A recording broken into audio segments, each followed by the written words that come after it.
A Burdened Heart, Navigating Past Trauma to Help Present and Future Relationships. One of the things that, or like Joseph was saying, that we do see a lot of commentary in social media about men and women and roles, what should be done or not done, and all the entrapments of becoming that which we feel the opposite sex would be attracted to, would be drawn to, what they need, and things of that nature. When honestly, I do believe that if we show up as whole human beings, if we show up well as whole human beings, that is the most important thing. And part of I think showing up as a whole human being is understanding that there are ways in which we can present that may not on the surface seem like they are glaring problems. But as we continue to engage people, we start to realize that, oh, I have sabotaged a good thing. And it's because we weren't well. So with that, I will move on. Why are you not moving on to the next slide? Yeah, okay. Let's try this. Yay! Okay, so that's me. Okay, so who am I? Didn't really get into this last time. I'm a speech pathologist by profession. Vocation, I am an associate minister, youth pastor, and do a lot of pastoral care type stuff. In terms of convictions, I do believe that all things are corrected at the foot of the cross. If you want to talk to me about that at a later date, we can definitely have a powwow. I am passionate about communication in relationships and the fact that I think that any relationship, any marriage can be saved, is salvageable. Not to say that you have to stay in an unhealthy situation. Please don't hear me say that. But I do think all relationships are salvageable if people have a conversation and consistent conversations. I also do some writing here and there.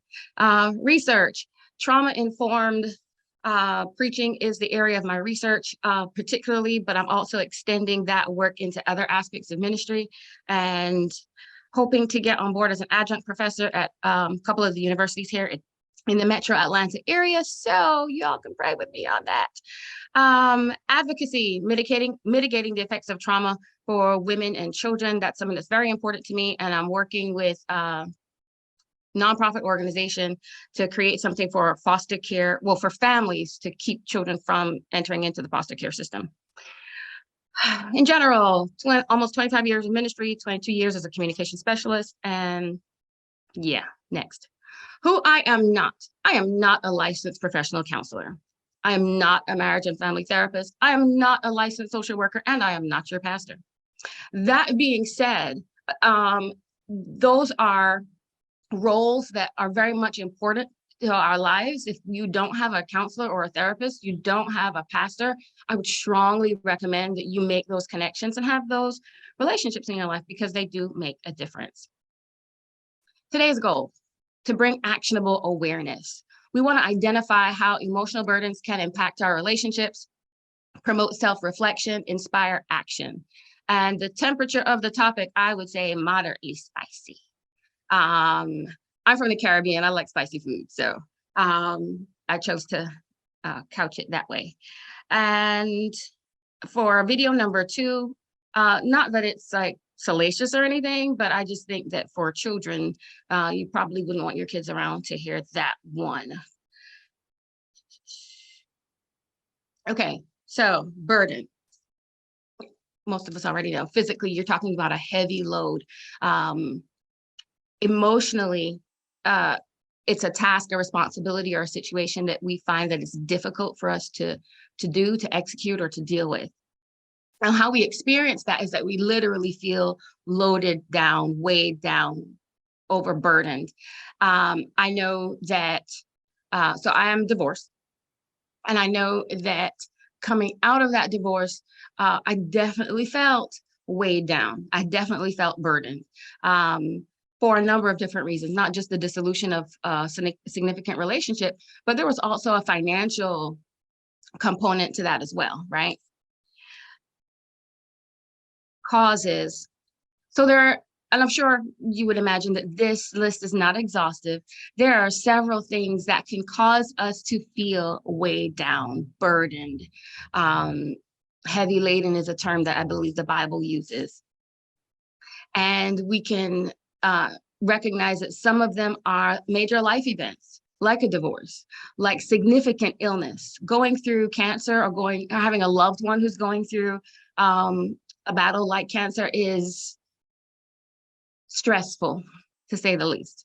Lack of priorities or boundaries. If we don't live lives that are ordered, organized, scheduled, and I understand that not everyone has that gifting. Some of us are a little more free-spirited, and structure almost sounds like you're cussing us out. But honestly, there are consequences sometimes to not having good priorities or good boundaries. We can invite unhealthy people or unhealthy situations into our space that cause damage, or we might even just create situations in our own life that then cause us to be stressed and having to deal with things in a knee-jerk type manner, as opposed to really having been thought out, right? Inability to process and regulate emotions. Life happens. Life be lifing, right? So there are things that are going to happen just because it's life. Things happen. So our inability to process the situation, to adequately process our emotions going through the situation, can cause even higher levels of stress, can cause depression, can cause any number of things, right? Guilt or shame. Most of us are of a particular age, and so we've had some life experience, and there's things that we've done or failed to do that we're not very proud of, right? And while we know that we serve a God who can take our sins and cast them into the sea of forgetfulness, we also have an enemy who can try to remind us of some stuff. And we can also remind ourselves of some stuff. And it's a sense in which, if we are not very careful to remind ourselves that it's all covered under the blood, if we're not careful to remind ourselves that God has forgiven us, that God has forgotten it, and when we bring it up, he's like, what you talking about? That we can continue to perpetuate cycles that are self-harming, right? And with all of this conversation about self-care that we have in the world, which that's another topic for another day, I think on some level we have gone overboard. Being able to manage our guilt and shame with regard to past experiences, that is an act of self-care, y'all. Like really being sure that we are walking free and without condemnation, and that every time we hear that voice that tells us that we don't deserve this, we don't deserve that because we did this or we did that, like being able to quell that voice, to steady our hearts, and to walk in peace and joy consistently, like that's an act of self-care. Anyway, enough on that soapbox. Toxic relationships. Again, that's such a deeper conversation that we can have for another day. But when we have people in our lives that don't honor us, that don't respect us, that don't adhere to the boundaries that we do set up for them, and we continue to entertain that, even if they are family, we are inviting opportunities for stress and for feeling heavy laden and burdened and things of that nature. Yeah.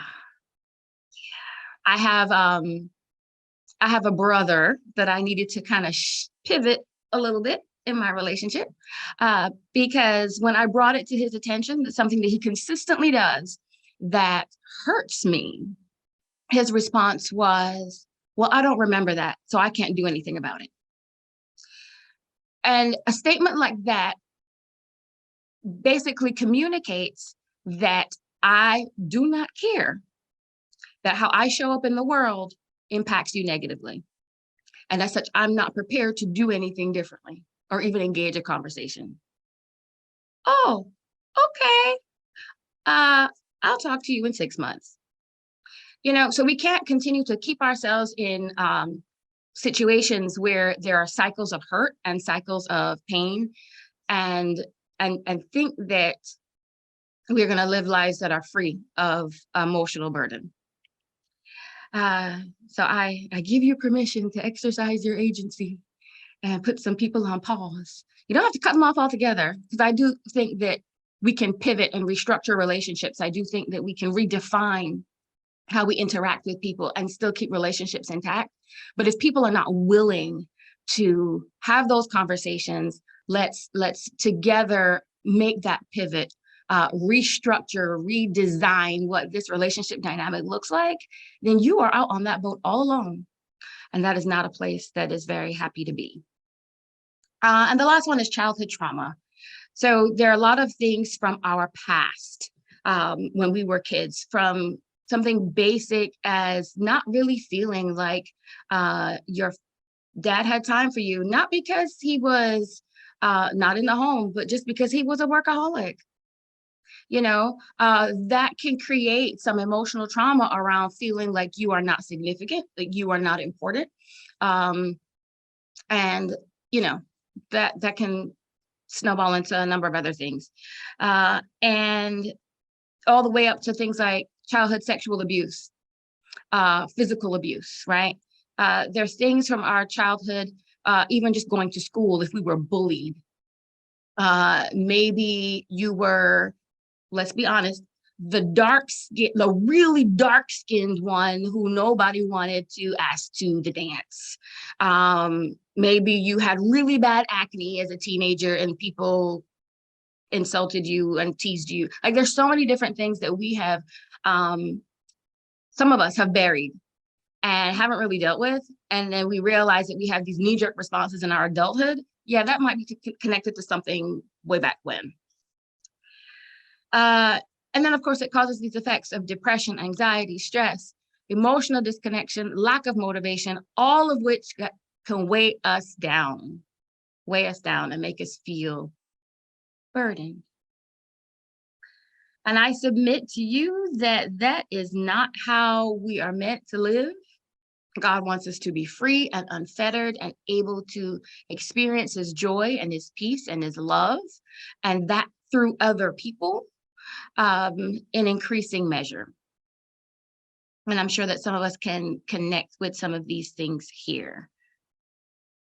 And what I'm going to do, I'm kind of going to move around my presentation a little bit, because I want us to end our time in discussion. So you'll see me hop a little bit, just bear with me. Basically, some steps toward a solution. I invite you to self-reflect. You may need to employ one of those people that I talked about earlier. You want to be able to state the problem or the need and communicate honestly with yourself and with trusted others. Submit to a course of care, whether it's counseling, coaching, spiritual direction, a support group. And you want to supplicate, just pray. I was just being fancy and want to keep all S's. You want to pray, talk to the Father about what it is that's burdening you, how it is affecting your life, if and when you recognize it, and even having other people who can pray with you and for you.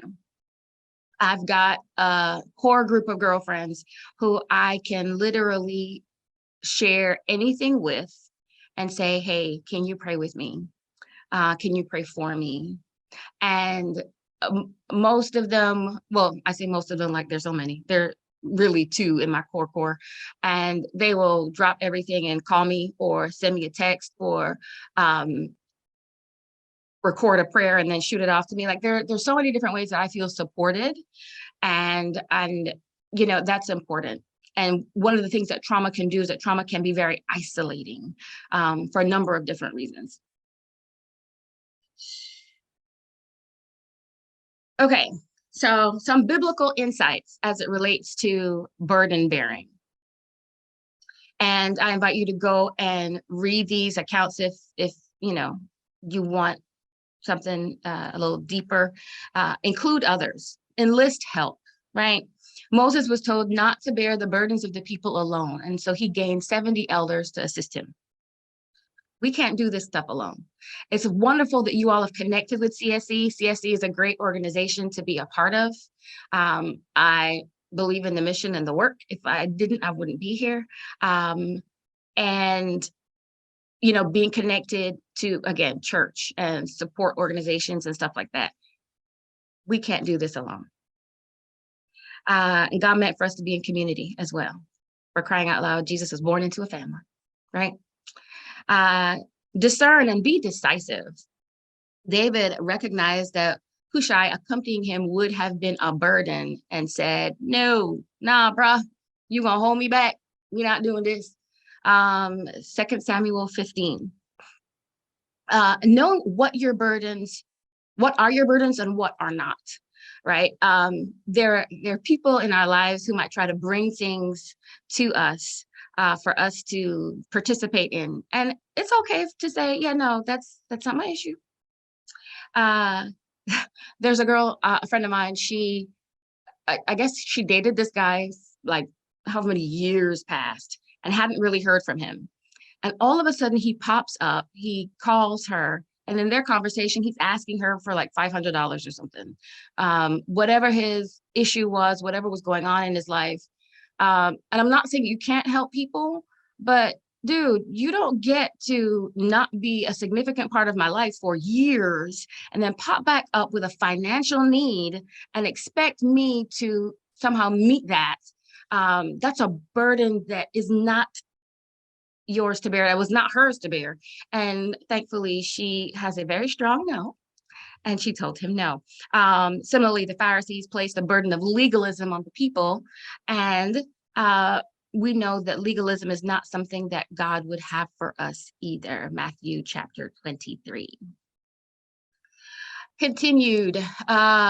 Cultivate a Christ-like attitude toward life's burdens. Again, like I said earlier, things are going to happen because that's just the nature of life.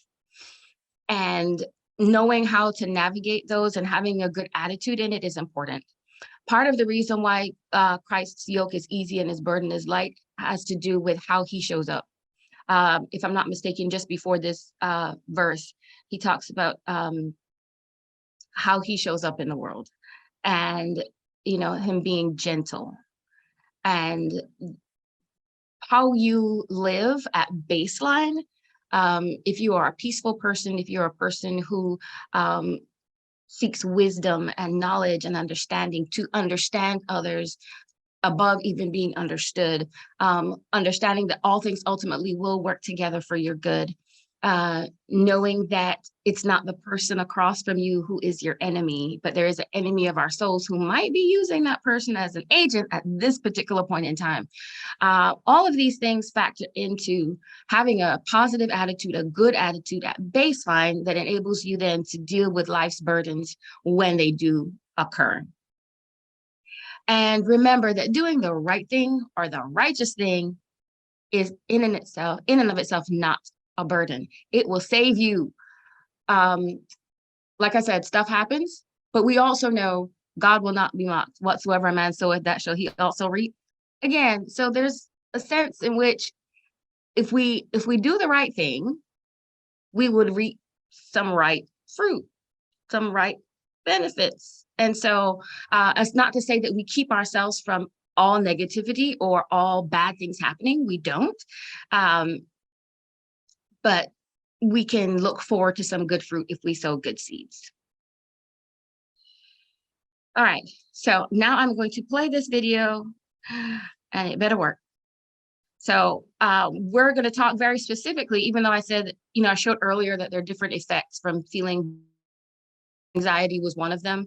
And what we're looking at is this anxiety defensive detachment. It is a way in which people do show up in relationships. And whether you may not have, you may have encountered someone who has, or you may encounter someone like that in the future. So I think that this is something good for us to pay attention to, and hopefully we can learn a little something from. Okay, in Jesus' name, please work. Have you ever wondered, why can't I just be calm? Why can't I just talk to this person and connect with them? Well, chances are you're probably gone into something called defensive detachment. And I want to talk about that today, about why we defend ourselves, but at the same time alienate ourselves. So if you're ready, let's get into it.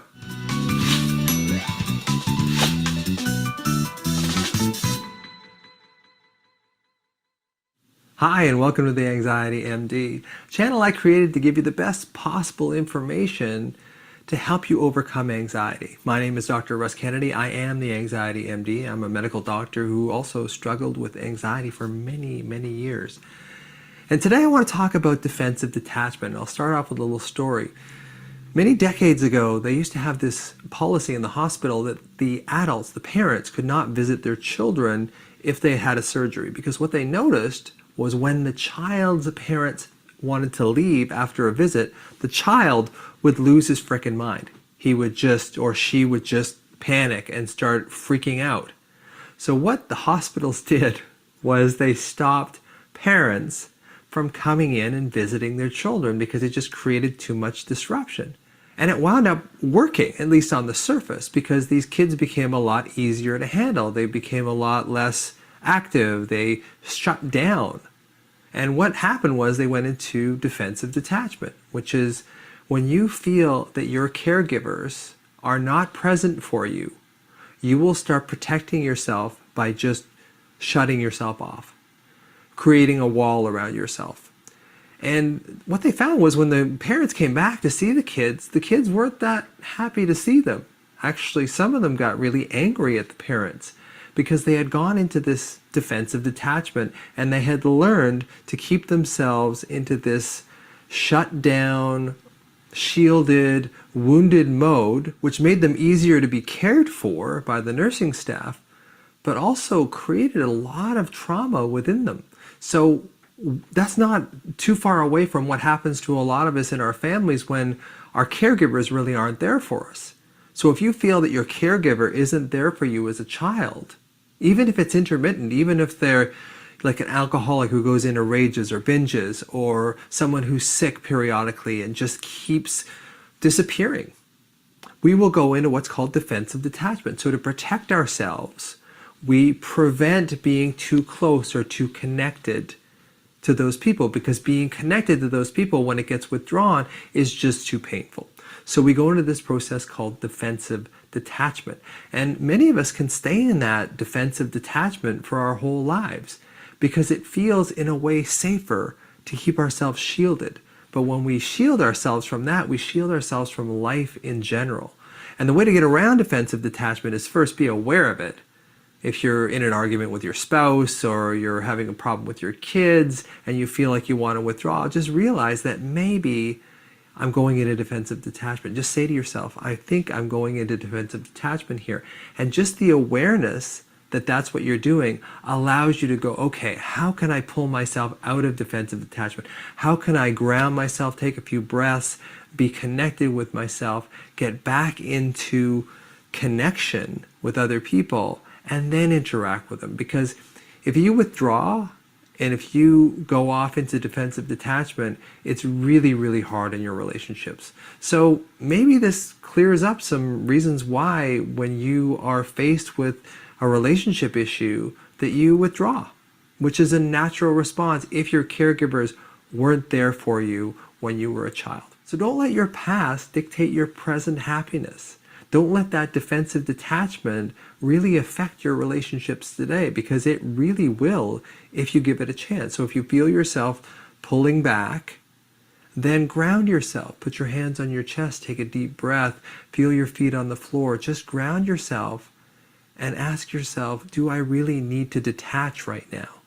How can I remain connected to this person? Even though you may be arguing with them, or even though you may be pissed off with your kids, but how can I connect with them? Because preserving the attachment is key to your happiness in life, and also key to dropping that anxiety. Because the more connected we are to other people, the less anxious we feel. So I hope you like this video. If you do, please like and subscribe. Please feel free to comment in the section below. And in the meantime, till I see you again, don't believe everything you think. point, at the discussion point of the presentation. So we'll ask some questions and then we'll watch the second video and have some discussion around that as well. Before we actually dive into the questions, and kind of what I would like to do instead of just throwing out the questions for anyone to answer. Can y'all see my screen? Just making sure. Yes. Okay. How you say? I'd like to hear any comments about the video that we just watched, right? So that's the first thing. Any thoughts, any comments? Have you experienced this with someone else? Have you shown up like this in an intimate partner relationship? Or do you even do this with family where you detach as opposed to remaining connected because there is, a problem or a breach of some sort?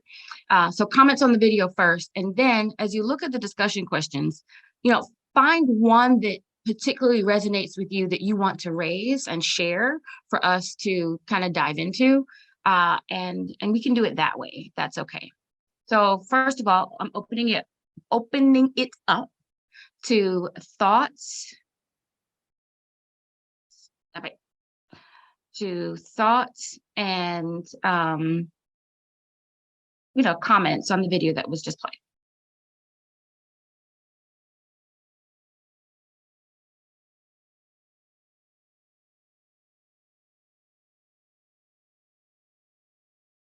Not all at once. Well, I'll go ahead and say something. I enjoyed it. It definitely, opened up the doors for, opened up my mind for a lot of different things, because I do think that a lot of people, whether they recognize it or not, can deal with different types of trauma, especially when it comes from their children. And it sounds like, parents, when they were children. And it sounds like, what the guy was, talking about is, when that child feels almost like they're abandoned. They're out there, they're going through this pain, and they feel a little bit abandoned by their parents. So when the parent comes back, they're almost mad at the parent, like, you left me here, you didn't care about me, blah, blah, blah. Because we see life a lot of times, I think, through our own perspective, instead of the perspective of every single person and every single thing going on. So it was definitely enlightening for me. And I definitely think that it's something that we can learn from. Okay, thank you. Tara Ann, thank you so much for doing this first and foremost. I'm sorry I was late coming in. I had errands to run this morning. But I thought, like Jay, I thought this video was very enlightening. And interestingly, as they, as he was talking about how people manifest this in like their relationships, it was interesting because as I'm listening to him, I'm like, oh, such and such, I remember such and such doing that. That was that, maybe that, because I just saw it as passive aggressive behavior, right? And to know that it goes a little bit deeper, and it's something that study was extremely interesting. And I could see why, like Jay was saying, the child, when the parent does come, is angry and doesn't even want to see the parent, because that is that feeling of like, I'm in this vulnerable state and where were you? So there, that feeling of rejection and abandonment is definitely there. So we learn to put up walls, right? I myself have done it. I had to get a lot of therapy to break out of that habit.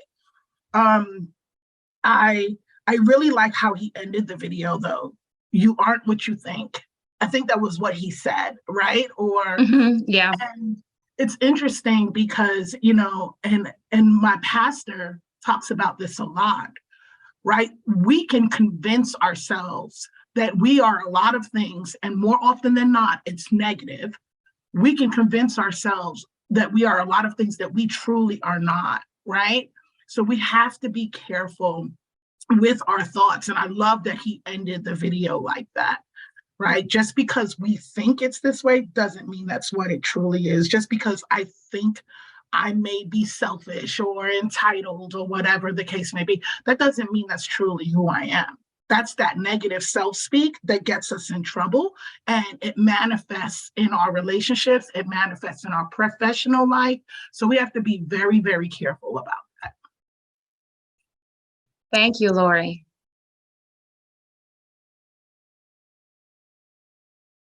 Anyone else? If not, I invite, I hear a I was voice. going to say that I thought it was pretty enlightening because I always say in life, if we don't acknowledge there's a problem, we don't resolve it. And so if you go into that defense mechanism as a child, then that's how you perceive most relationships, and you detach from those relationships. And so I thought it was nice to have an actual word to attach to what that process that takes place. So I thought it was a good video. Thank you, T.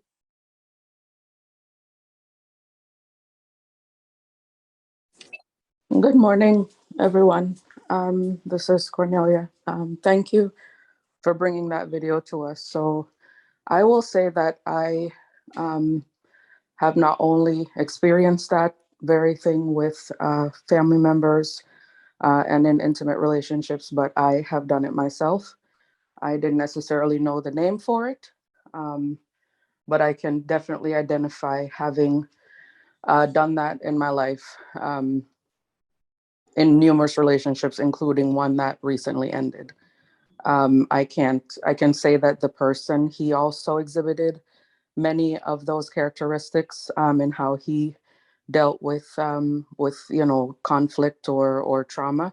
But I can't speak for him. I can only speak for myself and identify and acknowledge what I did to sabotage my own relationship, both recently and throughout my life. And I'm here for learning, how to overcome that. I myself have entered into throughout my life counseling, but never quite understood, how it would help me to get through a lot of those things or these ways of coping, because I didn't necessarily have a name to put to the issue or the problem.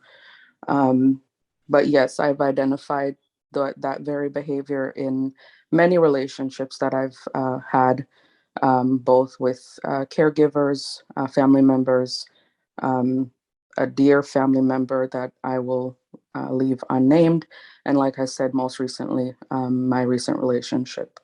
So thank you very much for bringing this to the forefront. I think in life, so many of us are walking around, as you said, wounded.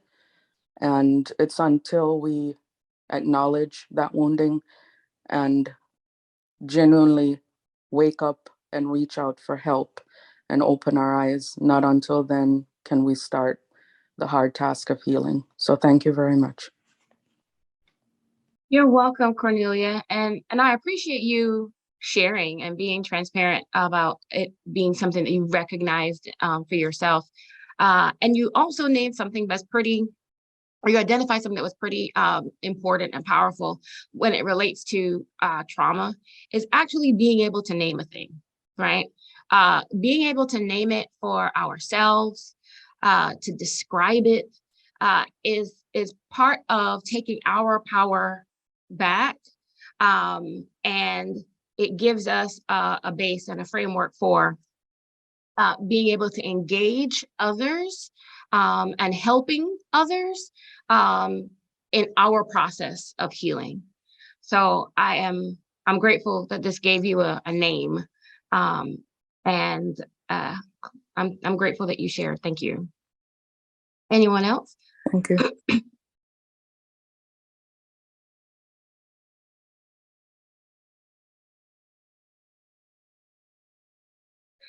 Okay. Now, are there any questions that you all see that you would like to raise for us to start having a deeper conversation? We see here, how has defensive detachment shown up in your own life? In a way, Cornelia did just answer that one. But if anyone else wants to share they can as well. How can we have a disagreement and maintain attachment in our relationships? I think that's a very practical question that we can, glean tips and suggestions from people's responses as we move forward in life and relationship. What are some practical ways to build connection? And how willing are you to be patient with a significant other who exhibits defensive detachment? One of the reasons why I included that question, and I think that it's important, is that oftentimes we look at relationships and being in a relationship with a significant other on the basis of what am I looking for, right? What are the attributes, the physical and otherwise, of a person that I want to be with. And we talk about red flags. So I'm not going to deal with this and I'm not going to deal with that. But how often do we have a very real conversation with ourselves about what we are willing to give, who we are willing to be, and how we are willing to show up in a relationship dynamic with someone, with the understanding that no one is perfect and no one has it all together? Is this something that you are willing and able to exercise the patience for, if you see it show up moving forward in a relationship? So those are 4 questions here. And, I invite anyone to unmute and feel free to share about one of them to get us started. I would, do you want to go in order, or does it matter which one we look at first? It doesn't matter. Okay. So that last one, how willing are you to be patient with a significant other who exhibits defensive detachment? I'm torn with that. Well, no, I'm not torn, because I don't think I could really deal with it, because when people don't realize that, like I stated earlier, that there's a problem, they're not willing to deal with it. And so if someone is constantly blocking you out, it's hard to be in a relationship with someone who does not want the help. And so I don't think I could deal with it. Now, if they acknowledge it and they're willing to work on it, I can pretty much work through, things with people, because I've endured that in a lifetime as well. Right. And T, you bring up a very good point, which is, there's some people who either don't recognize it, and which is one piece. And then if you bring it to their attention and you're able to have a conversation and they can be honest with themselves and honest with you, yes, this is an issue, and the light bulb goes off for them, and they're willing to engage conversation and processes for change. That's a very big difference from someone who says, no, I don't do that. Or, yeah, I might do that, but guess what? That's a self-protective mechanism, and that's just who I am. That whole, this is just who I am, will get people exactly what they don't want, which is being alone. But you make a very good point. There's a difference about how people respond.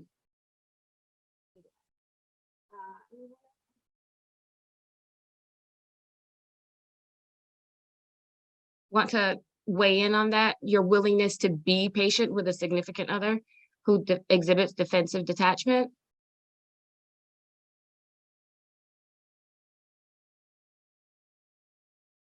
I'll weigh in on it.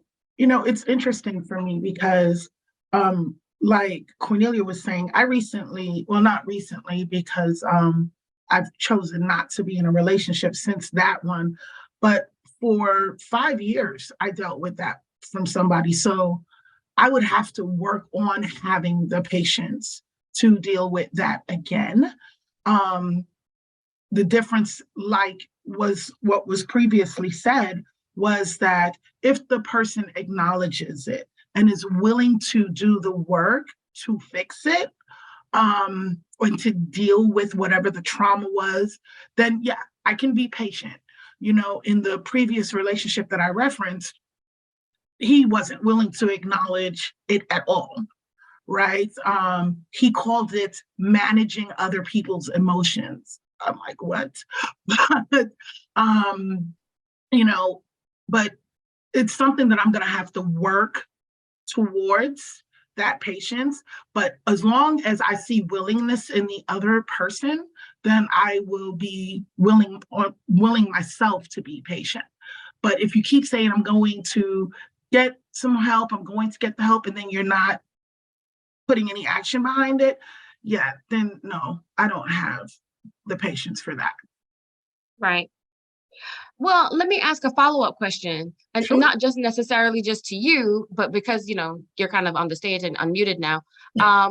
Do you think that a person who does struggle with this, with, defensive detachment, that they potentially are not even ready to engage in a relationship? Like, do you think that they should, if they recognize it, take the time out to work on themselves and deal with this issue? Is it one of those things that, I completely agree with that. No, they're not ready, right? Okay. I feel because it even begs to one of the other questions. How can we have a disagreement and maintain attachment in our relationships?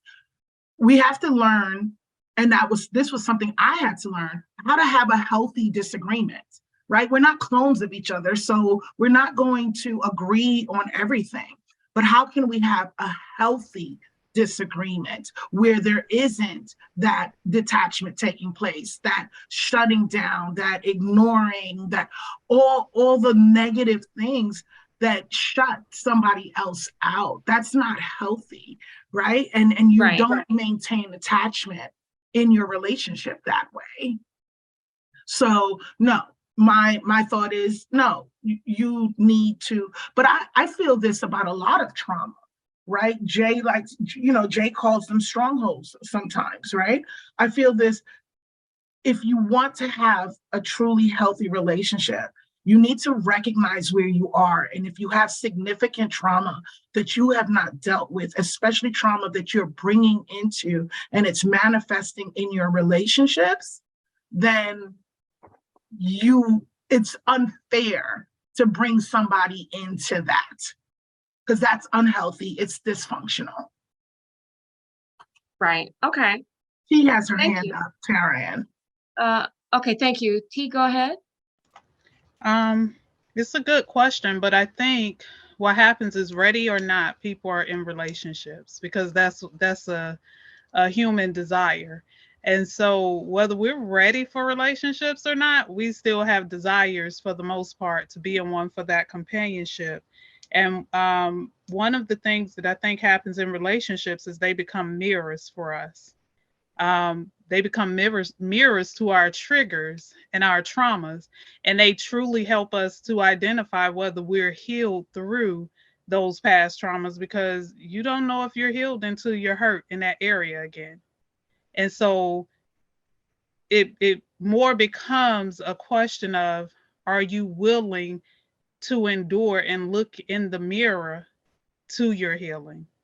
Because Right. if we're single, there's no one there to agitate those hurts. Mm-hmm. And so, again, I just believe that ready or not, people are going to find themselves in relationships. But when you get in a relationship, what are you willing to do to maintain or to better yourself as a result of? That's Agreed. a good point, T. I think the thing is that, Tara Ann, you were talking about therapy, and unfortunately, when we really listen to what is said about being in romantic relationships, there is some conversation around, I'll be happy, I'll be whole, I'll be better because I have this other person. This person is going to make me happy. And that is a misnomer because, of course, if you come into it unhappy, nobody can make you happy. That's a choice you make. And so instead of going to therapy, we go into relationships to find the fix or the missing piece or filling the void or whatever it is. And when you have that mentality, then it's difficult not to get into projecting that it's that other person that is the issue, not that there's something broken or wrong or something unresolved in me, but they are doing these things, or they're not making me happy, or they're not caring about my feelings, as opposed to actually looking at that, like, what part am I playing in this issue or this situation? what can I do to make it better? And really, if it's really severe, you don't, I'm talking about the detachment disorder. It doesn't matter if it's a romantic relationship. It permeates all your relationships. So but what we look for in our closer relationships, our close friendships, or our love relationships is people to co-sign on our stuff, to agree that, yeah, they're terrible, or yeah, they did you wrong, or that, instead of just calling out and saying, hey, because I love you, I'm going to tell you the truth. Actually, you were wrong, and you handled that badly, or whatever the situation may be. We look for people that, help us to stay broken sometimes, unfortunately. And when they don't, then we say, oh, you're not supporting me, you don't love me. If you really love me, you would be there for me. And it's like, well, I'm trying to be, but at the same time, you are the one creating these problems. Right. And so there's a two-part there, right? Our ability to really hear that constructive criticism from loved ones in our life. Sometimes we say that we can, that we're willing, that we're open to it, and others times, but in reality, we aren't. And then are we willing to be that for others too, right? We can tell our BFF or our cousin or our sister friend, yeah, you're the one who sabotaged that situation. So thank you for that, Deshawn. I appreciate your share. From a practical standpoint, let me give you a few seconds before I continue, see if anybody else wants to jump in. Otherwise, I will highlight another question. Okay. So how can we have a disagreement and maintain attachment in our relationships? So this is something very practical that we could all, I think, make use of, not just partner relationship, but also with coworkers, family, friends. How can we have a disagreement and maintain attachment in our relationships?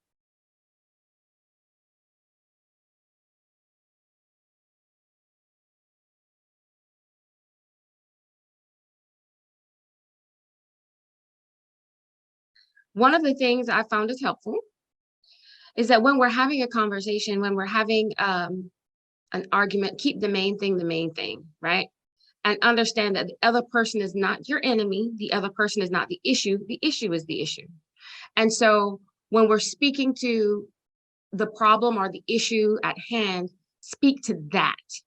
Speak to how the interaction around that topic is making you feel, what the problem itself and how that is making you feel, how that's impacting you, as opposed to attacking the other person, so that we understand that we have a shared project here that we're working on. There's a shared issue that we're both trying to solve, and not that the person themselves is the problem.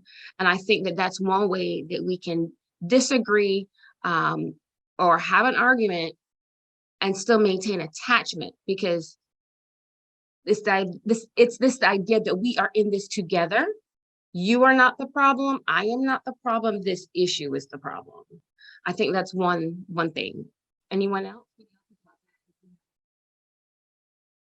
Agree with that, Tara. And one of the things that I learned, and from several, from my therapist, from my spiritual advisor, is that when I have an issue with somebody, it's to come from a place of me, right? Not pointing that finger, right? You make me feel like this. You did this, and so I did this, right? Because you're instantly putting the other person on the defensive, right? And it's like you're opening up that door for them to shut down. The other thing is approach, right? And when I say approach, right, I'm talking about, am I coming at you yelling, or am I coming at you from a place of calm, right? And sometimes that may be difficult. So that's why, for me, like, I have to learn in the moment, like, okay, how angry am I? Do I need to step away and then before I address this, right? So it's how you speak, like no cursing and no yelling, right? Because when people are yelling, when I know for me, right, and I had to think about this, how do I feel if somebody's yelling at me? I'm tuning you out. I'm not hearing what you're saying, right? All I know is, how do I need to protect myself right now? Right. So that delivery, that's the word I was looking for, right? That delivery is also important to maintain that attachment in the relationship. Coming from a place of me, coming from a place of I, and really watching your delivery. I think those are two factors. I mean, there are a lot more, and I'm sure other people have ideas about that. But those are the two things that stick out for me, first and foremost, because those were the things that I struggled with myself and Gotcha. had to learn and grow out of. Thank you, Lori. I appreciate that. Thank you. And someone asked in the chat, Jaleesa, does having defensive detachment make it harder to trust another source for progressive feedback?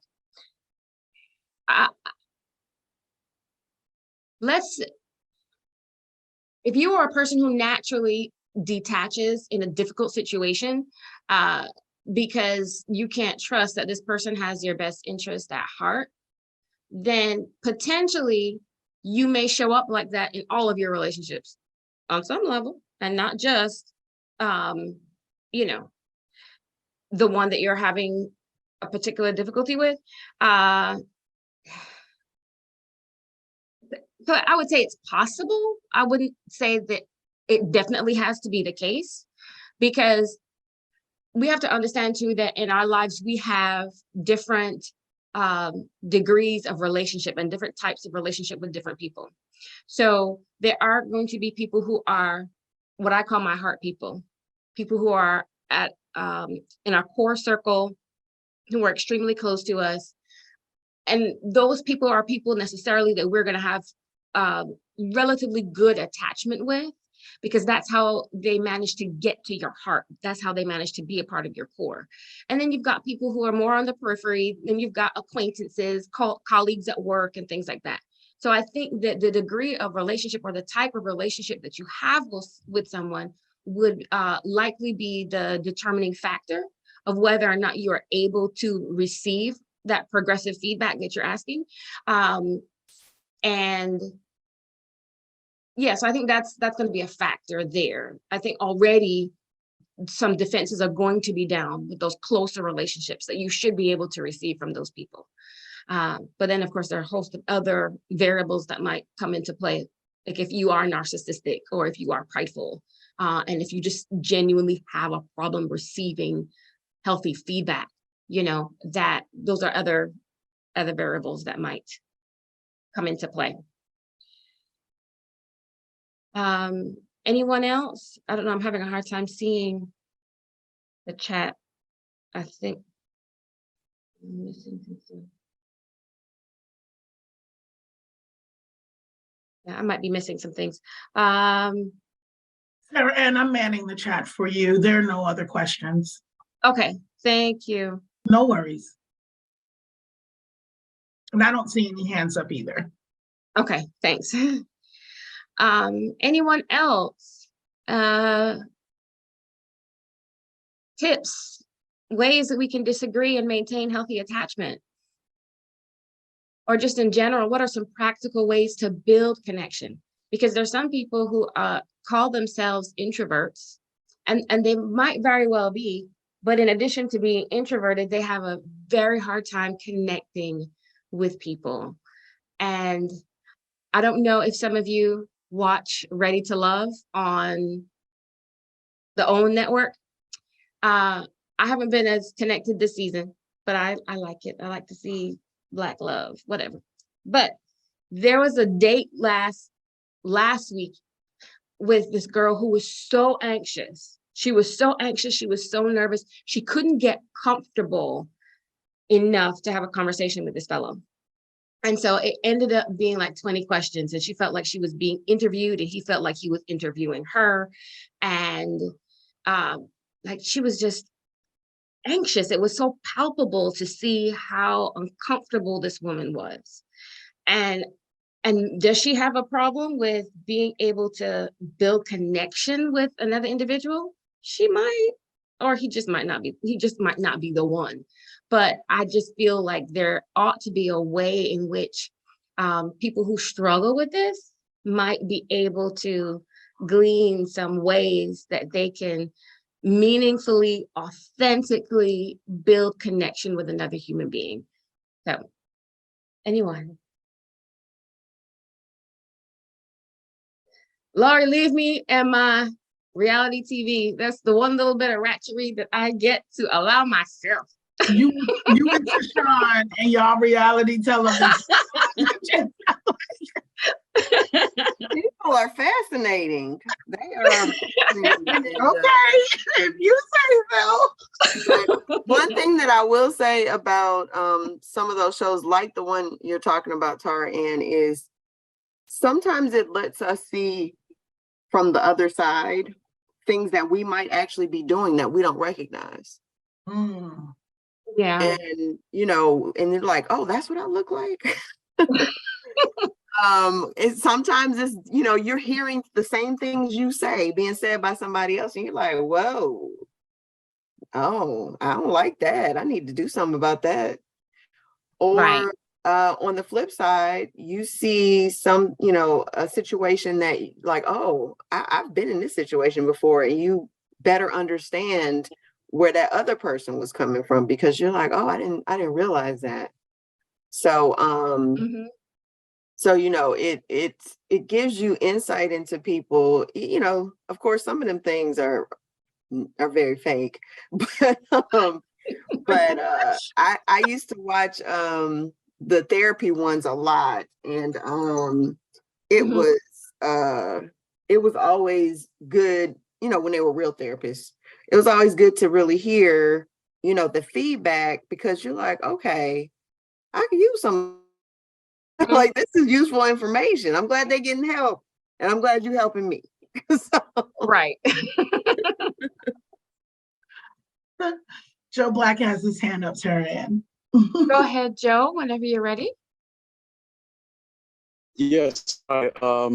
So one thing that crossed my mind, you were talking about how do you maintain intimacy, but have the disagreement.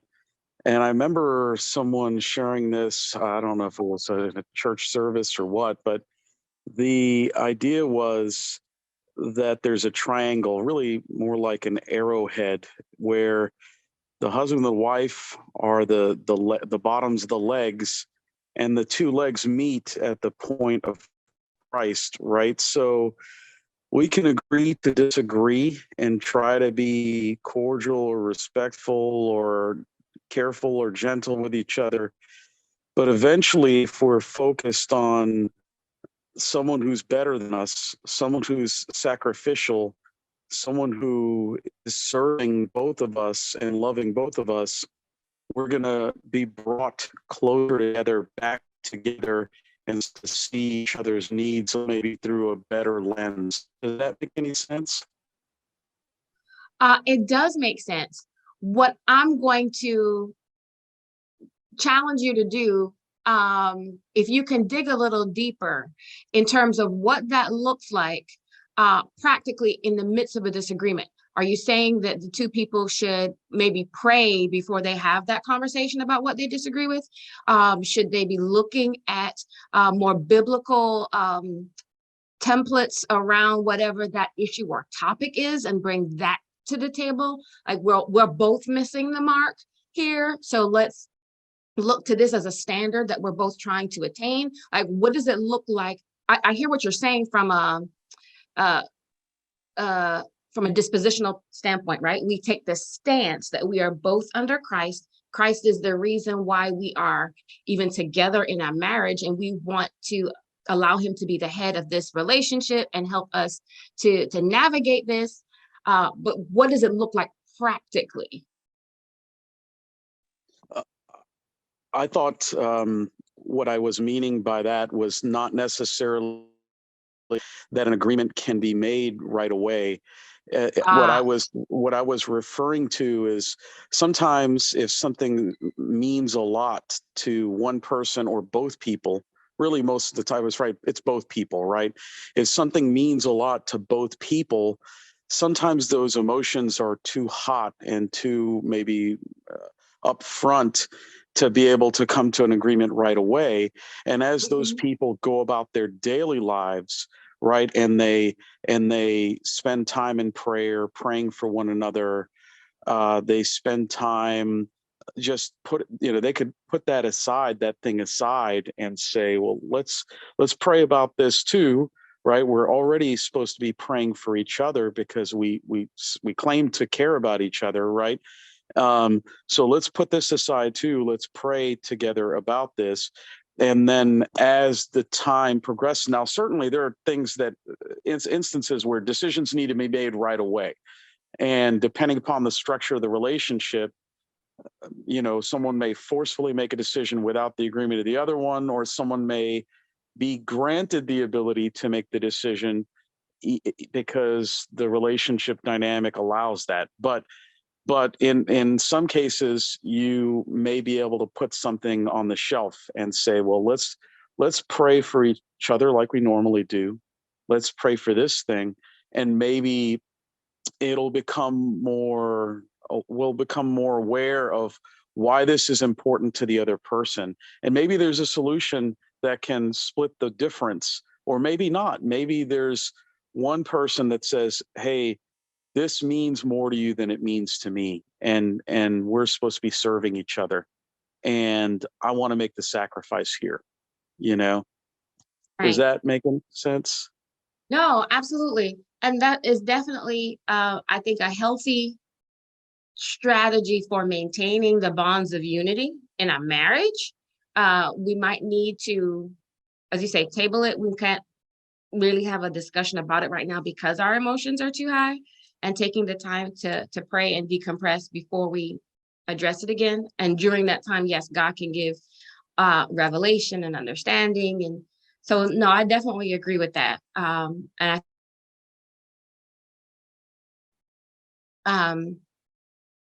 yeah, yes, within the context of a marriage, definitely a relationship that is committed and moving in that direction, definitely. I would say that that's a good tip. So thank you, Joe. I appreciate it. Amelia has her hand up. Okay, go ahead. Hi, everyone. Is it my turn to speak? Yes, ma'am. Oh, okay. Thank you. So I would imagine having experience, and as I said, having lived this type of coping for a good portion of my life, the one thing I would ask or challenge us to do is to see that person through the eyes of grace.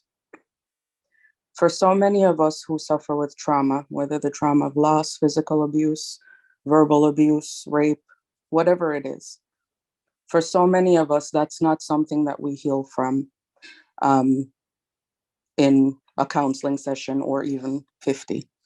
It's a lifelong challenge for us and journey. And it's like having an acute illness. I'm a nurse. It's like being in the acute phase of an illness. You're bleeding out, you're in a diabetic coma, whatever it is. You do the hard work of identifying that there's a problem and running to hospital. In the case of those of us who've dealt with trauma, we identify what is not working and we seek counseling help, be it from a licensed counselor, from our religious leaders. So you do the hard work of going to hospital to get help to stop that bleeding. But then once we're discharged home, then comes the real hard part of healing, the long-term healing, so to speak, that comes thereafter. And for so many of us that deal with trauma of loss and abuse and so forth, it's something that we don't, or grief, the loss of loved ones. it's what we all know, that grief is not something, trauma is not something that you can heal from in one hospitalization. It's something that you're forever healing from throughout your life or over the time of your life.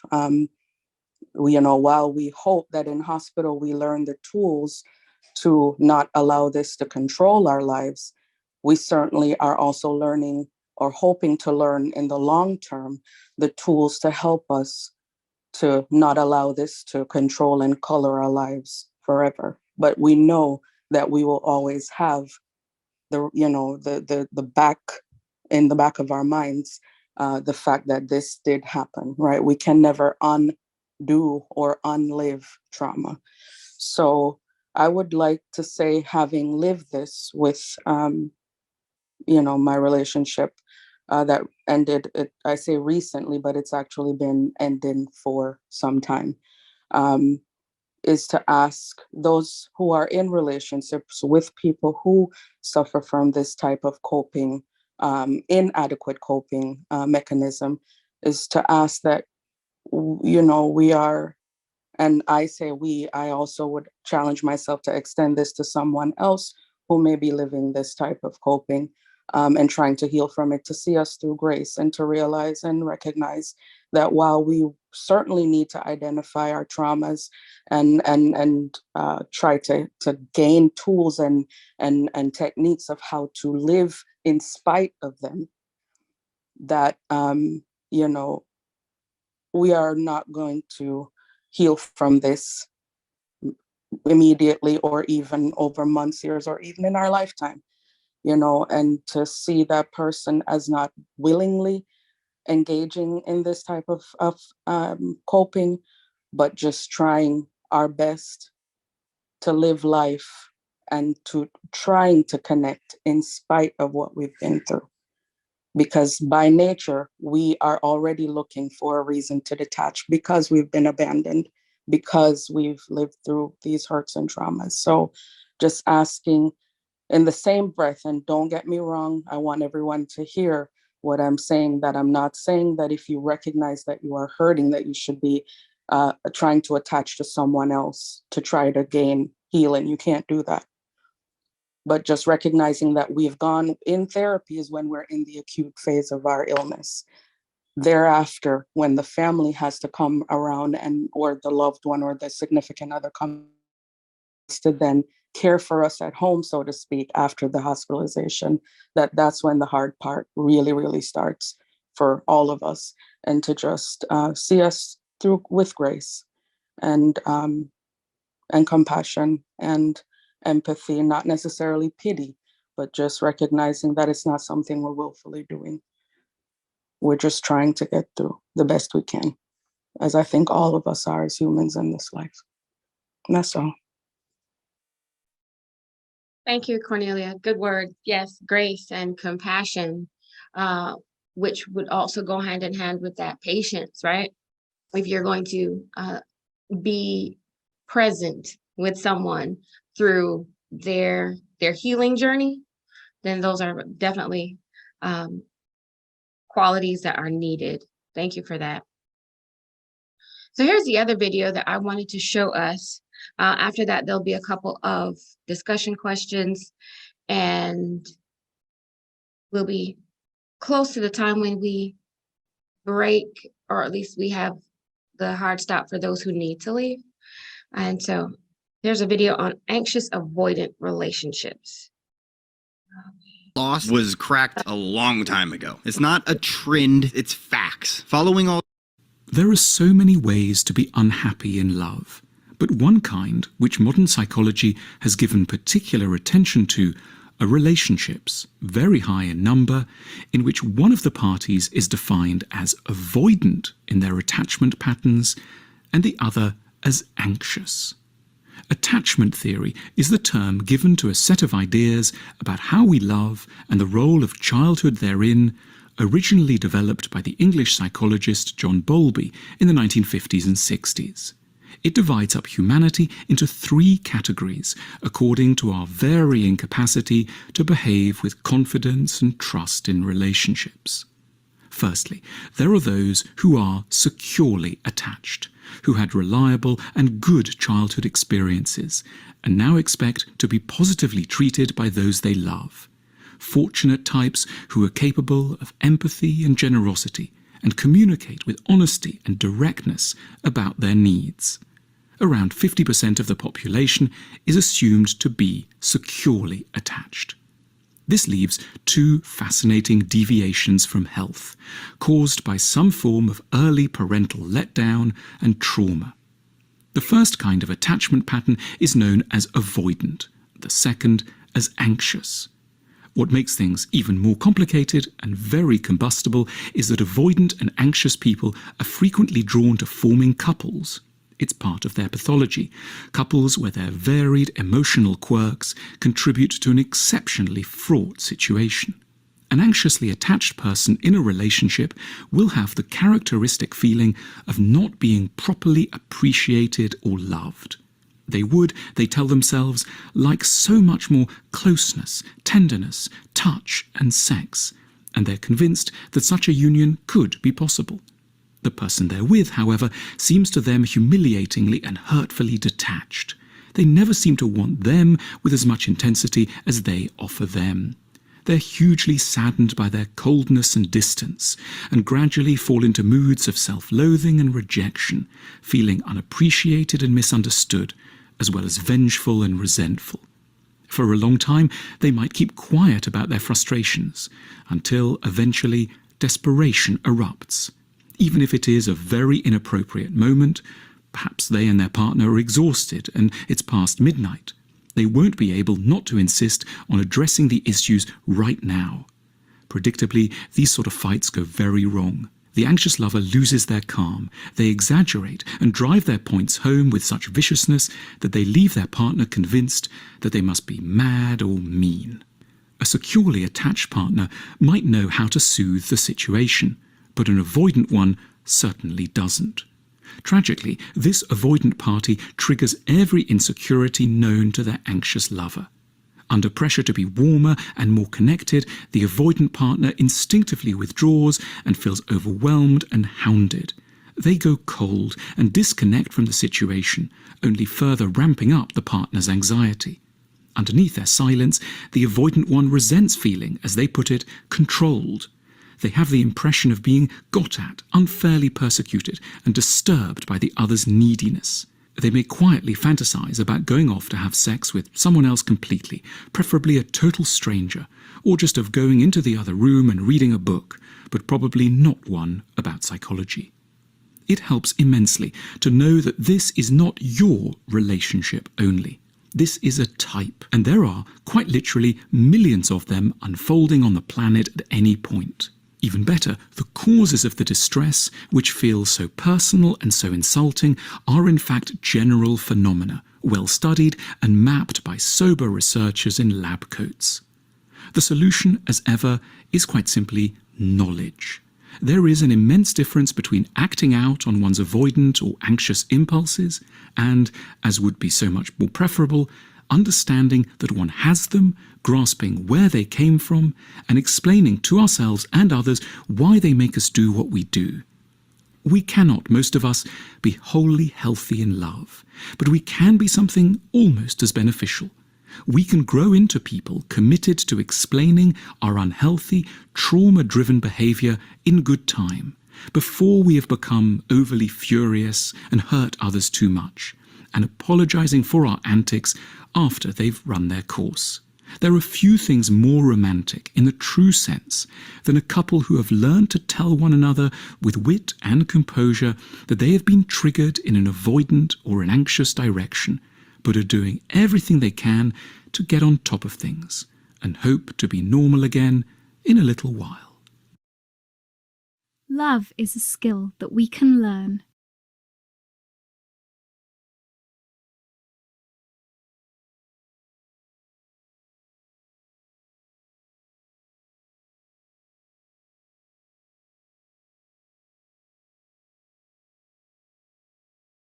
No one?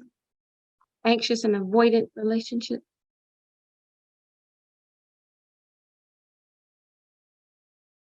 Okay, So discussion questions. And hold what, on, I'm sorry, Tara Ann. Took me a minute to get my mouse right. Joe okay. Black, question in the chat. How can a relationship cope with moving goalposts if the norms are not set by an unchanging being? How can a relationship cope with Moving moving? goalposts if the norms are not set by an unchanging being? Okay, so if you can, Joe, I would like for you to unmute and give a little more clarity about that question in the context of what we're discussing. So I want to make sure I'm understanding you so that I and others in the conversation can truly, do that question justice. If you're able to unmute.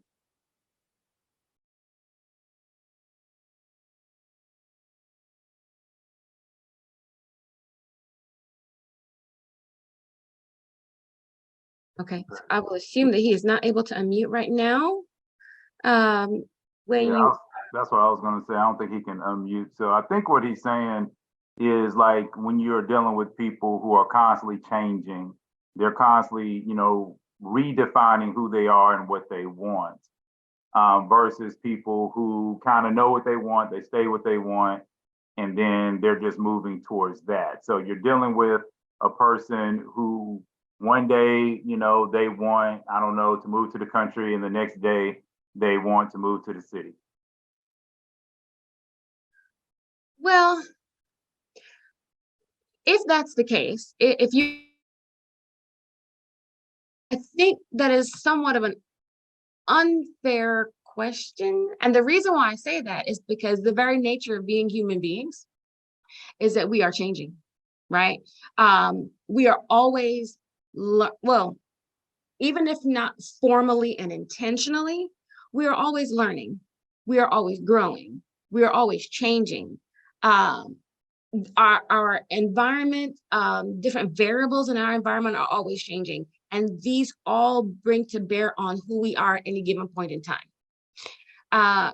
There are some people, of course, yes, who are more staunch and very sure, like not me, but I'm just giving an example.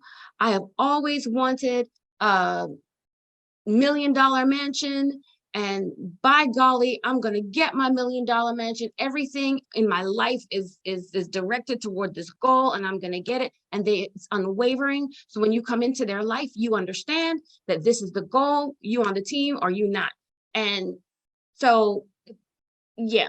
And then there are other people, well, I used to think that I wanted a ranch style house because I just don't want to have to deal with steps. And now that I'm, 65, 70 years old, I recognize that really was the best thing for me. But then, I remember when I was in my 30s that I really wanted a 2-story like townhome in the city. And so sometimes our desires and our wants change with the season of life that we're in. But the very nature of being in a relationship with anyone is not just an invitation, but it's an understanding and an expectation that the person that we have before us has not always been this way, and they will not always be this way. And so, yes, you necessarily sign up for shifting goalposts. However, this is the reason why communication is so important in a relationship, where you can let someone know, this is what I feel, this is what I want, this is, what I think will be best for me at this season in my life. This is what I need from you. I think the ability to have a conversation around our needs and changing expectations is very, very crucial, very important to the health of a relationship. And particularly if you're married, you're signing up to say yes every day to this person. Will it always be easy? Absolutely not. But it is, I think it's par for the course, as it were. But the aspect of his question that talks about norms that are not set by an unchanging being leads me to believe that he might be talking about God, being that unchanging being. And given the how you say, the visual that he gave us of a triangle with, people and the two people and then God being at the head, I'm not suggesting, we are not suggesting, this is a Christian group, that the values, the ideals as articulated in scripture are not things that we aspire to. So, for example, submit one to another, love one another, pray for one another. All of the one another scriptures that we have, those, yes, are goals for us to seek to attain within the context of a relationship. So we're not saying that those aren't valuable or not things that people should be seeking to move toward. But we are saying is that because we are but flesh, as long as we are in these earthen vessels, there is going to be change. And it's learning how to do life with someone with the compassion and the grace, as Cornelia said earlier, extending that to the other person as much as we want it extended to us. T talked earlier about being in a relationship. It's very much like a mirror. There are things that show up for us when we are in relationship, and only when we're in relationship, because if we're by ourselves, then there's no one to kind of rock our boat. There is the sense in which I think that when we enter into these relationships, and understanding that an intimate partner relationship is really how you show up in the other relationships in your life. Oftentimes, it's how you're going to show up in an intimate partner relationship as well. You take you wherever you go. And so if you have problems with negotiating change or dealing with conflict in any of your other relationships, trust and believe you're going to bring that to an intimate partner relationship as well. And so it's about understanding that while we to be who God wants us to be and aspire to that, absolutely, that we understand that we are dealing with people like ourselves who are broken, who are hurting, who are changing and shifting our minds, our desires, our expectations, and being willing to do life and have engagement with this other person with grace and with compassion. And so it's possible only because God put us here and placed us in relationship with people and has given us a guide in part to be able to do that well, and has placed people in our lives who have particular specialties to help us learn new skills, grow, change, heal, so that we can even have those relationships at a better level, at an optimal level. And I hope that I answered his question well. So I'm going to pause for a second, see if he sends another follow-up question. But there are other discussion questions on the table. When have you ever felt that you were not appropriately appreciated or loved in a relationship? How did or would you communicate that to your partner? At what stage of relationship may we have these talks, right? So, if you've just met someone, maybe been out on a few dates, is that the time to talk about not feeling appreciated or loved? I mean, love is a strong word to use after a couple of dates, but you know what I'm saying. But at what stage of relationship? Are we just dating? Are we in a committed relationship? At what point do we think it's important to have that conversation? How do you present as detached or withdrawn in a relationship, if you do? And I would say as a correlate, how do you present as maybe anxious in a relationship? What have you done to remedy this way of being? If there's something that you've known about yourself and you've actually engaged a course of change and help, how has it worked for you? And what benefit is there to communicating your trauma-driven behavior? That last video spoke to, those individuals in the relationship being willing to have that conversation about their trauma-driven behavior and, with each other. And that in and of itself being almost like a glue that also draws you And you're also communicating to this person, you know, I'm triggered by what you said and what you did. Like my desire to withdraw, my desire or my impulse to be anxious about this is kicking in. I just want you to know this, but I'm working at it, and I hope to get to a place of normalcy very soon. Like what benefit do you think there might be to having that conversation? Or do you think that could actually push people away even more if they hear you say that you're triggered by something they said or they've done, and that this is, you know, your knee-jerk reaction to it that you're working on? So those are 6 possible directions that we can go in relation to discussion right now. So I invite anyone. Sorry, I'll talk about the present as detached or withdrawn, because I know that I do that definitely. Okay. When you're not as emotional as most people are, and not to say that everybody's really emotional, but when you are not a very emotional person, it does cause there to be some anxiety triggers in other people because they can't read you, they don't know what to think, they're not sure where they stand, all these different things. And because of my having a very controlled emotional inner life, I just don't get pulled into those things with people. So if they start to spiral, I let them do that alone. I'm not going to not engage them or not have the conversation. I'm just not going to become emotional to the point where we can't communicate anymore. Then that, I'm not going to, I'm going to choose to, okay, you need a minute. Like, let's go ahead and retire to our corners type of a thing. But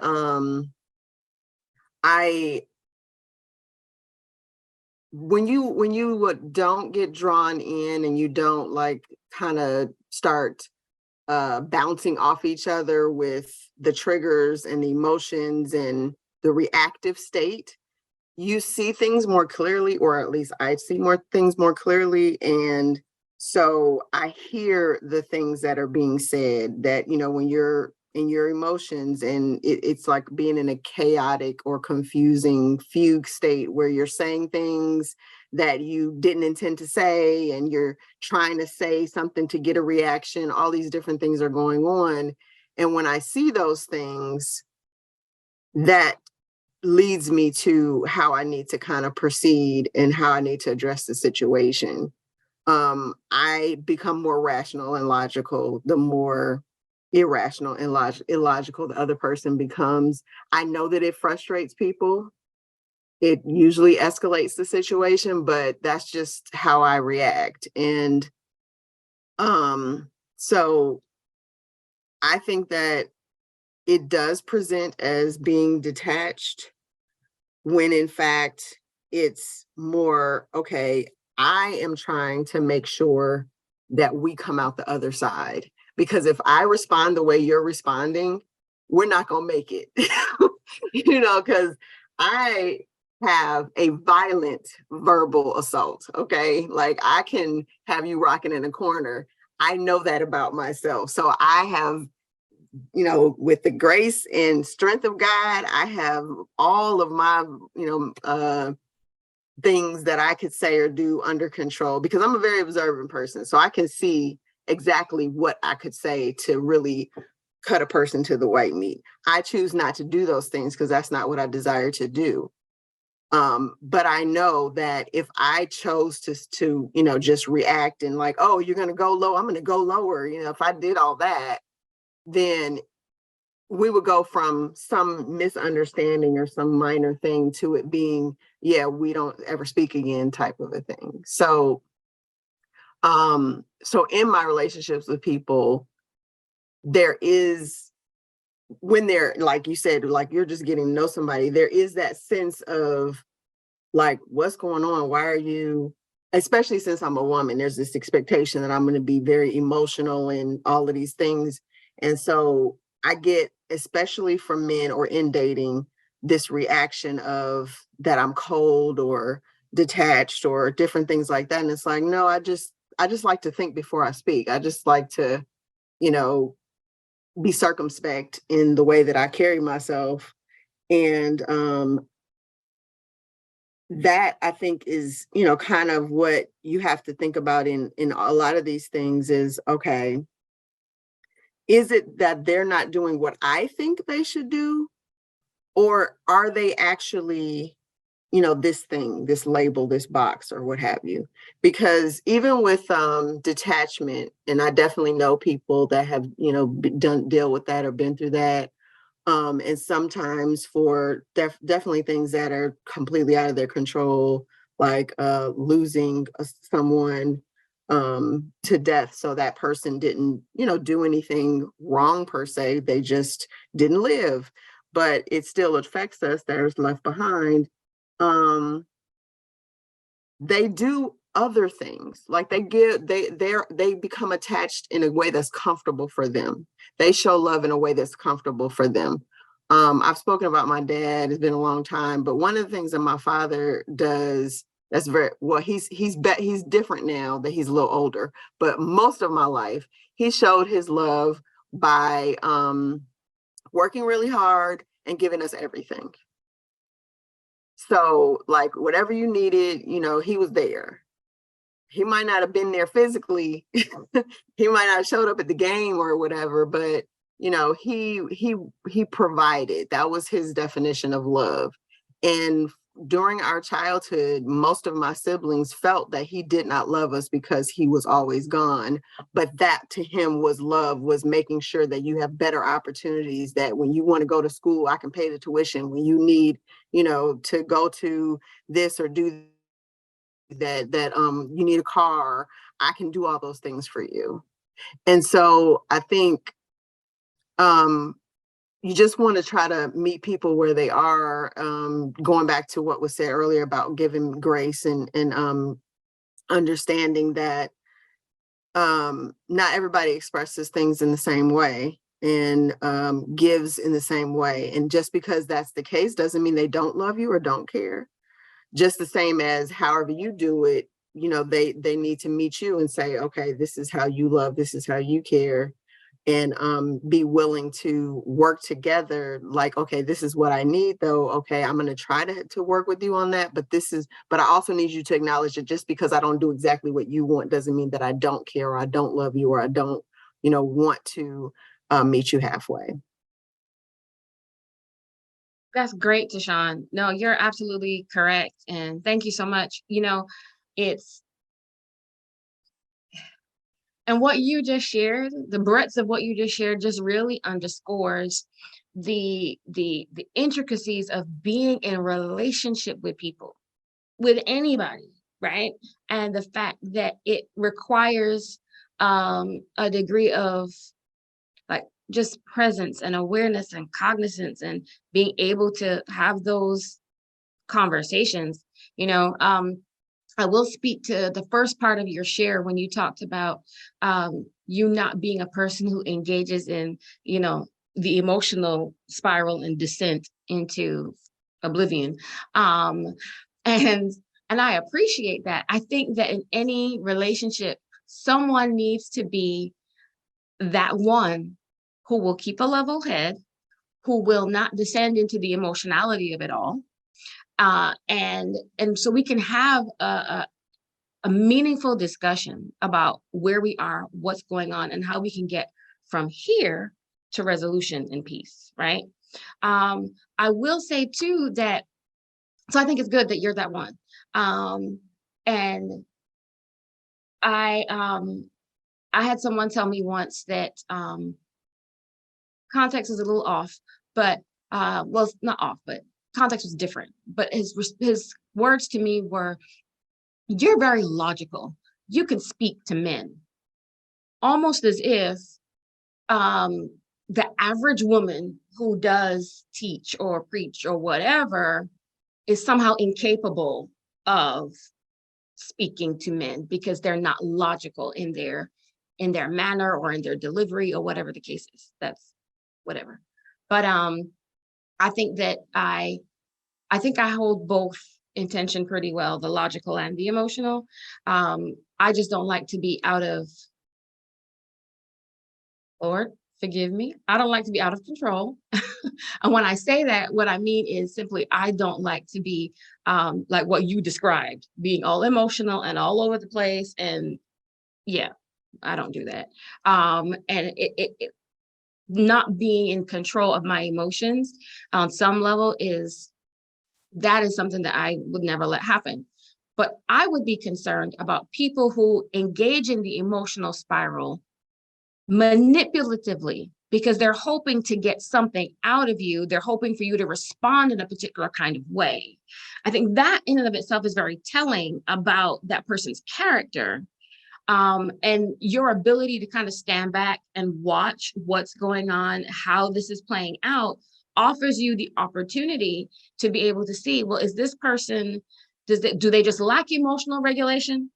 Or are they behaving in this manner because they think they're going to get a rise out of me and they think that they're going to get whatever it is that they're wanting or expecting from me? And so there's a subtle nuances to relationship building and managing that are growth opportunities for us too. And it's very important for us to be able to learn what people do, why people do, what they do, and all the rest of it. So thank you so much for that, Tashawn. I recognize that it is now 4 minutes to 1 o'clock. We haven't dug too much into these discussion questions, but I'm going to pause and check in with Joseph. I don't know, Joseph, if you want to go ahead and offer something more formal in the way of praying us out for those who need to leave at 1, and then we can continue with those who want to continue with the discussion. Yeah, we can do that. And remember, to pass the offering tray around. We got to bring up that offering. I'm just kidding. Okay, so yeah, definitely we're gonna pray out, and then people that want to hang out, y'all know how we do. We hang out, and so you guys can do that if you want. Lord God of heaven, we just thank you and we give you honor, Lord. We know, Lord, that you were with Tara Ann, Lord God, and that you were with us, Lord, and that you, just used her, Lord God, in order to bless us, Lord, with this knowledge. And we just ask, Lord, that you would help us to heal our hearts, heal our minds and our spirit, Lord, because we want, to represent you in this earth. And we know many times that sometimes the burdens that we get are the burdens you want us to carry because, they bring us closer to you, and it makes it where we lean on you. And we know that even the Apostle Paul talked about that, how you do not remove all burdens. But we know, Lord God, that if they are there, they're there for a reason. And we just ask, Lord God, that you would help us to utilize each and every last gift and thing that you have given us in order to bring you glory in this earth. So I ask for each and every last person to be protected today, that they will be blessed in their going and their coming. And I ask, Lord God, that they would have a wonderful week that lines up with you, Lord God, and that you will bless them, guide them, and lead them according to your Son, Jesus. We pray. Amen. Amen. And before anyone else goes, let me go hop real quick. If you want to take a screenshot, those scriptures, and if this presentation and this discussion has resonated with you at a deeper level, and you want to pray about some things, meditate on some things, I invite you to take a screenshot and go through these scriptures at your leisure. And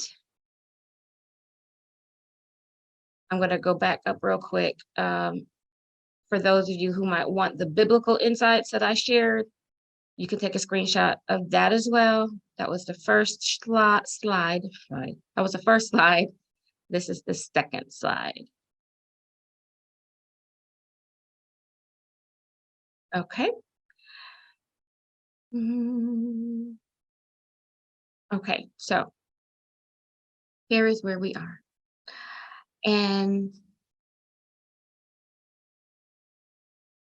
yeah, So does anyone else have a comment or question or anything that is, Yeah, Jenny just raised her hand. okay, go ahead, Jenny.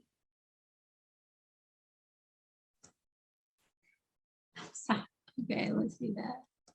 Okay, so I have a question. I'm sorry. I've been trying to find the raise hand option for a while.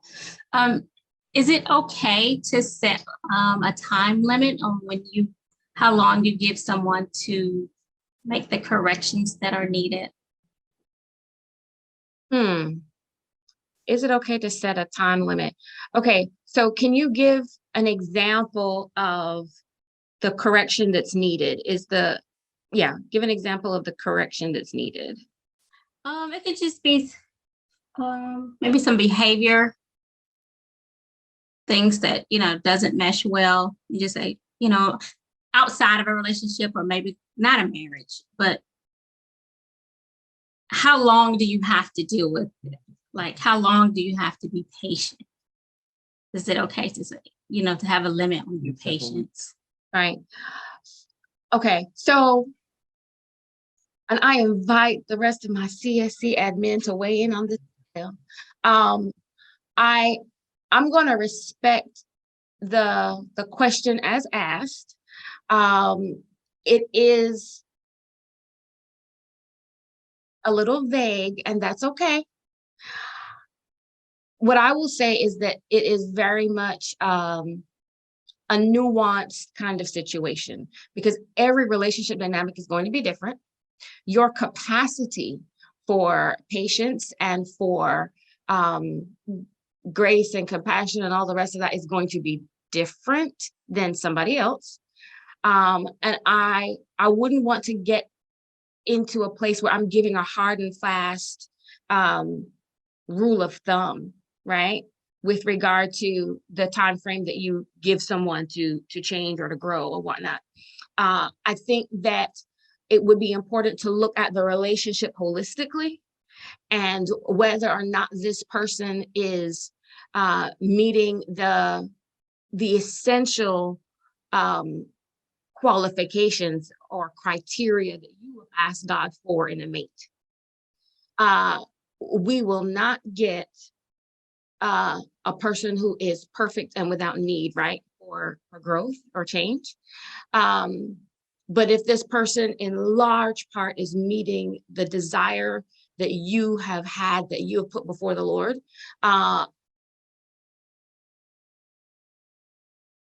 can I deal with this stuff over here? Jesus, this is what I asked you for. I'm gonna need for you to give me some strength, some grace, some peace, in order to deal with this. I think that it would be important as well to determine whether or not what you're seeing, how this person is presenting, is it a character issue or is it truly just behavior? Because, yeah. So look at the totality of the relationship. I would say, is it character or is it truly just behavior that can be shaped? Does the person truly present with a desire to be like Christ, to be more like Christ, to be engaged in a healthy, growing, vibrant relationship with the Spirit of God, who ultimately is the one who will move on our hearts and inspire us and encourage us as we commit to a journey for growth and change, right? Does this person present with that? And I could say a whole lot more, but I'm going to stop with that for now. And I will ask some of my other, not just the CSC leadership, I think anyone else can also offer and weigh in on this. Yeah, I was just going to say really quick, and I see Lori's put some stuff in the chat, but I was going to say, I think it depends upon the severity of the issue. Something like quote unquote death or passing away, that's extremely severe. Also something about, a deep trauma, because that's what we're talking about today. Trauma can be, that's a severe thing. So if you have a situation, for instance, where you are afraid of snakes, I mean, you really don't want to have somebody who is bringing snakes around you. That is showing just a lack of maturity within that person, and that person just can't like you. I just don't believe that they can. I mean, it's different when people are doing practical jokes at your job, and these are quote unquote friends or acquaintances or whatever it is. But a person that loves you should be loving you, and they should not be trying to hurt you in any way. Now, it's different if both of you guys are jokesters and that's what y'all like to do, and you do it to him, he does it to you. But I think it depends upon the severity. Now, if it's something really light, then, you know, again, if you say, okay, well, just give me a week or two, you know, to think about this, process this, that's something totally different. So I think it really depends upon the severity, because you want to find somebody who's mature and who will love you. And so people that are sitting around, you know, trying to hurt you and taking what hurts you and using it against you or bringing it up or using it in an inappropriate manner, I think I just don't see how that could be good. But I think Cornelia has something to say on that, because she had her hand up even before I start talking. I'm sorry, I don't mind waiting my turn. Is it okay to go ahead? Yeah, please, Cornelia, I can wait. No, I'm sorry, my dog is going crazy in an event. I think what I wanted to respond to was one of the questions about what you've done to rectify, or to address rather, this type of coping mechanism. So I can wait. I didn't want to cut off what you guys were talking about. Yes, Cornelia, if you can just hold that for a second, I want to make sure that we do justice to Jenny's question. I want to piggyback on what Jay just said too, because as he was talking, I had this thought as well around the standards that you set for yourself. I remember being on a date years ago with a gentleman who yelled at me from across the table. And I was like, oh, this what we, no. Yeah, so that didn't go anywhere, because I have a no tolerance policy for rage. It's one thing to get angry, but you are in a rage and you're doing so publicly. Imagine what you may have done in a private setting. You may have put hands on me, and all I did was ask about your health and well-being. Yeah, no. So I think that also having really strong boundaries or standards that are healthy, not unreasonable, like healthy, not unreasonable. Like if, you know, you want the dude to be making 150,000, but he only makes 135,000, like I think we can negotiate that, right? And I'm being like, that's a hyperbole and I'm being silly, but you get what I mean. You know, whatever standards that you have, sometimes we do need to be willing to revisit them. But there's some that are truly, you know, rooted in, I think, health and your well-being. And for me, that is my safety and well-being is important, because I have been in a physically abusive situation before. I have no tolerance for that. So I think that would be another thing to factor in to your decision-making. Lori, go ahead.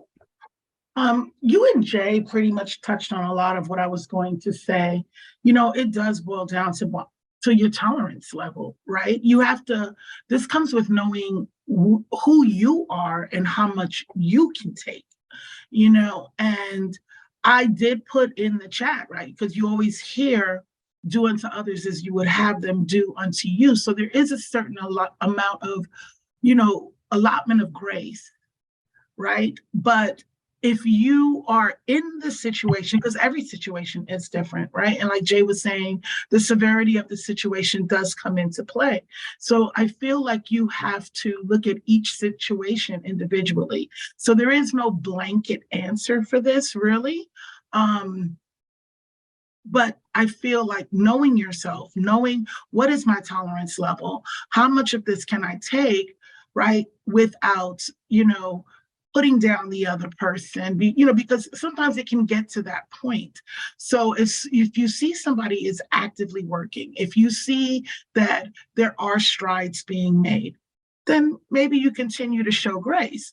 If the person isn't actively working, and I believe it was Cornelia who mentioned earlier, there's some traumas that people are dealing with that they may not even heal from in this lifetime. But if you see the person actively working and trying to change and to grow and to heal, then yeah, you show a little bit more grace, you stick in there a little bit longer if you feel that it's worth it, if this is somebody that you truly care for. If you know in your heart that this is not going anywhere and you really are not in for the long haul, then maybe you step away sooner than you may have with somebody else who you do see a future with, right? So every situation is different and should be viewed as such, but it starts with knowing who you are and what your tolerance level is. And if you do some self-reflection and you find that, I am very impatient, then maybe you do a little bit of work on you. Yeah. So I agree with the different things that have been shared. I'll just add this. There's this little saying that I've heard a few different places that women choose men hoping they'll change, and men choose women hoping they won't. And so I always take things that are sweeping statements with a grain of salt, but it's always amusing to me. So I think the first thing, Jenny, is you have to consider whether or not, and I think this is in alignment with what Tara Ann said. You have to consider if what they're doing is actually a part of who they are versus it being just something that they're doing. So if it's part of who they are, and I'll give you an example. I'm a very analytical person, and I've been in relationships where it's very difficult for the person that I was dating because they want me to turn it off. And I'm like, yeah, it's not a choice. It's just the way that my mind works. And I'm sorry, I'm not turning my camera on because I'm doing my hair. But anyway, so to me, I can make adjustments, but I'm really just going to not be verbalizing what's actually happening. And so I'm altering the way that I'm showing up and what I feel like is a strength in what I offer in my relationships with people, because they don't want that part of me, but that's a part of me that I like, and I don't want to not express that. So then you're now asking me to be somebody I'm not.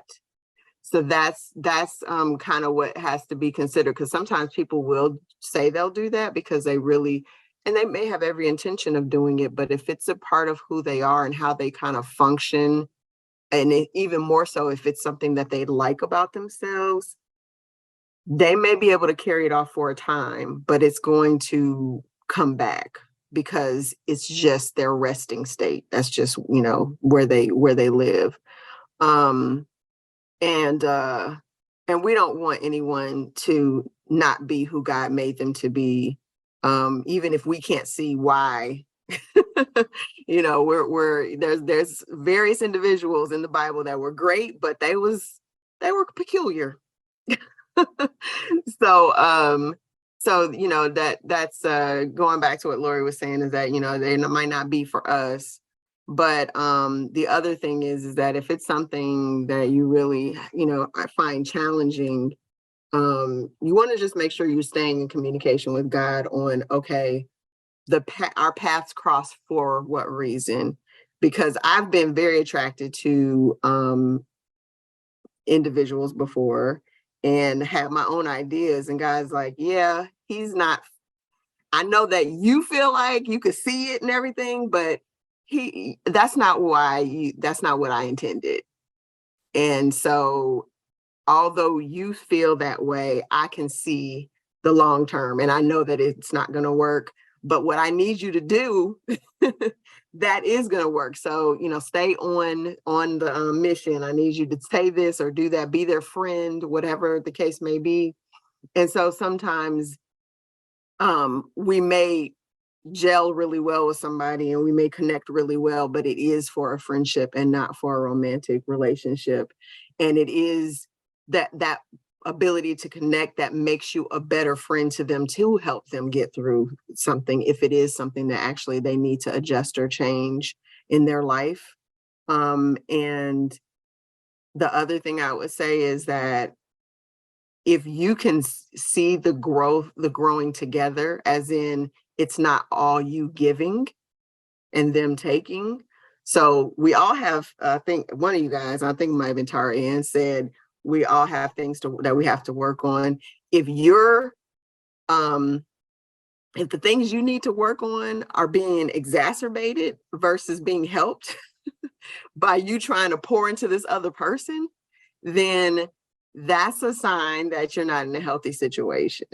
You should be able to grow together. Like, I got this going on, you got that going on. So, I'm gonna be your safe place, you be my sanctuary, or, remind me, provoke me in love me into life, pour into me, whatever.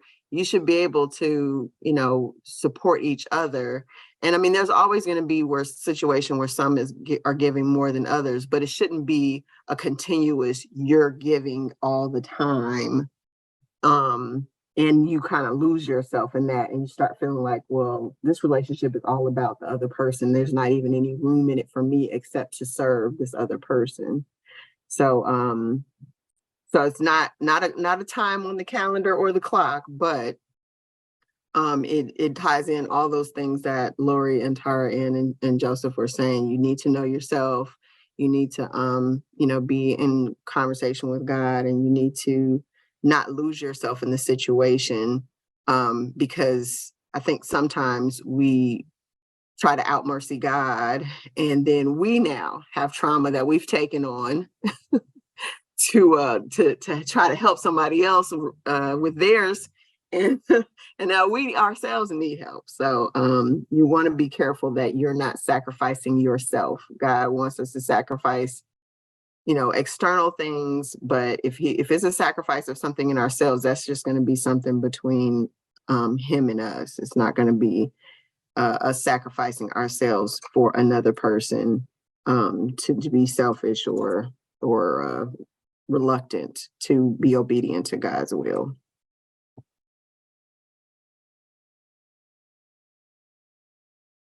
I love that, Tashawn. Jenny, how are Thanks, you? everyone. Okay. Yeah, and I just, you guys are so right. It's self-reflection. One of the things I do, even at work, I let it pile on, and then something small happens, and then, that. But I will do more self-reflection, and like you said, to make sure I'm not going beyond God's mercy. I like that.